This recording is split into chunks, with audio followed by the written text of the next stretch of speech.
We have markets in most places in the world. Certainly in the United States, the allocation system is markets. I believe it should be abolished. We should replace markets with a different kind of allocation. Why? Well, markets, I think, are perhaps the single most destructive human creation since the dawn of time in their overall impact. What do they produce? They produce a war of each against all.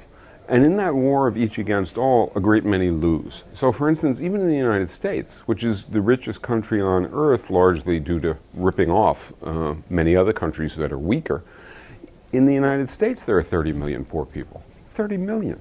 There are 7 million homeless people. That's not an allocation system which is sort of distributing the responsibilities and the benefits of economic activity in a humane fashion. You can't even remotely think that if you have a population of, 280, 300 million people, 30 million of them should be poor, and 7 million of them should be homeless, and a much larger number than that should be constantly on the edge of insolvency, and that's a sensible allocation of the benefits of production.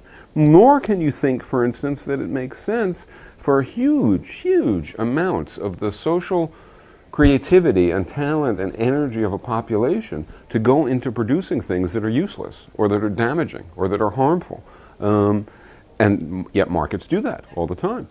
It doesn't make sense from a human point of view to divide up work the way we do, in a way that sort of ensures that about 80% of the population is doing just rote and tedious and repetitive work and just has to learn how to endure boredom and take orders. But markets produce that division. So markets have all sorts of ill effects. Another one that's dramatic is the advocates of markets would say, well, it's not a perfect system. Nobody thinks it's a perfect system, but it's the best of all possible ones, and it's pretty damn good. It does a pretty good job of ascertaining the relative values of things, and they just keep repeating that. Well, imagine a engineer who said, well, I did a reasonably good job of figuring out the tolerance that's relevant to the bridge or to the building, and I was only off by a factor of 10 after all. In other words, I said it was 1 and it was 10. Well, take the price of oil or gas.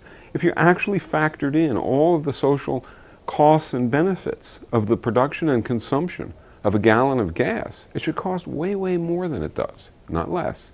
Because what's not taken into account is the pollution. What's not taken into account is the destruction of the climate and the resulting effects that will be gargantuan on people's lives. And as a result, the wrong decision is made. There's a million examples that you can take in which markets misprice everything. They misprice in a way which biases the direction of the economy to be antisocial, to advance the few to the detriment of the many. And they create a kind of a mindset of a rat race, of trying to get ahead at the expense of others. Nice guys finish last. If you're nice, if you care about others, you're at a disadvantage. If you run a workplace and you care about the environment, you say, I don't want to harm the neighborhood in which I am, you're at a disadvantage compared to any workplace that's willing to operate more cheaply by spewing its garbage into the neighborhood. So you lose, and you go out of business. And so pretty soon you stop doing that. You learn to behave in a totally egocentric, totally self-serving manner. And that's what markets produce. And, so I want to abolish them in the same way somebody would say who lived in a dictatorship and who didn't think it was going to go away anytime soon, but would still say, if asked, if they were honest, well, yeah, of course I want to abolish dictatorship. Of course I want a society in which people are free and can express themselves and so on and so forth. We don't have it yet. I'm working for it. But maybe we'll get to it, or we will get to it. Well, that's what I say about markets.